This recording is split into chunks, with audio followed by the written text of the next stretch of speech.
This is Las Vegas Real Estate Now with local real estate expert Harvey Blankfeld. Where we want to educate you about our market, empower you to make wise decisions, and help you engage with our expert contributors. Now, FHA loans, let's talk about why FHA? Why, as a borrower, would I want to choose FHA as a loan program? Well, there are many reasons, right, to choose an FHA loan, particularly to the consumers that have had, challenges with their credit. That's one of the main reasons you want to go with an FHA loan, especially if your FICO score is below 660 or lower. The benefit is just huge as compared to a conventional loan. Right. That's one of the main reasons.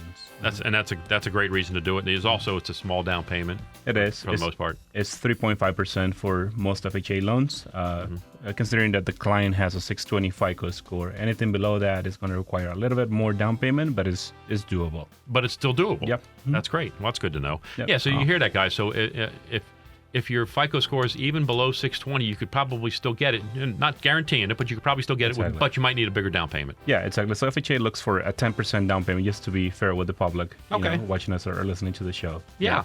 Yeah. So if you can afford the 10% down, you can do an FHA loan, even if your credit's not perfect. That's right. Now they've recently changed the increments, the loan limits, right? The loan amounts. Yes. Yeah. So FHA for Clark County looks like it's going to go up to $345,000 for 2020. Mm-hmm. Currently, the maximum loan amount that we can finance is $322,000 for Clark County here in Nevada. What about if someone's coming here from out of state? Sometimes that presents some problems for people. That is huge. I'm glad you brought that up. Particularly with employment and things of that nature. Mm-hmm. So tell me how you guys can help people with making that a little easier for them.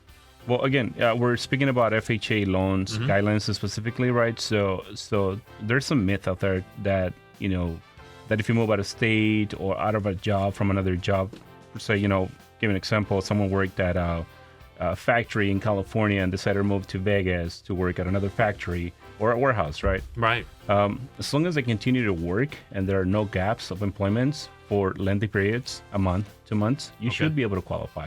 So your previous employment history will still count. Exactly. So we're looking for the history, not for you to be at the present job for 2 years. So as long as you have 2 years history, you should be able to qualify. The other thing is that, and this is something I want to talk about, is the difference between a banker and a broker when it comes to lending. And I want to talk about that. So tell me basically the difference there. So the very unique differences here, bankers have a lot more flexibility, right? Typically, a banker is going to underwrite your loan. Mm-hmm. Is going to make the decision. Is going to make the underwriting decision in-house, as compared to a broker that needs to send that loan to a banker or a lender. A broker is more of a middleman. A banker is actually they're actually loaning the money. They're the decision maker, loaning the money, putting their name on the paper that you're signing for. So the lender will make sure that you do qualify for the loan before issuing the loan approval. This has been Las Vegas Real Estate Now. Thanks for listening, and remember to tune in every Saturday at 11 a.m. on 101.5 FM, 720 AM KDWN.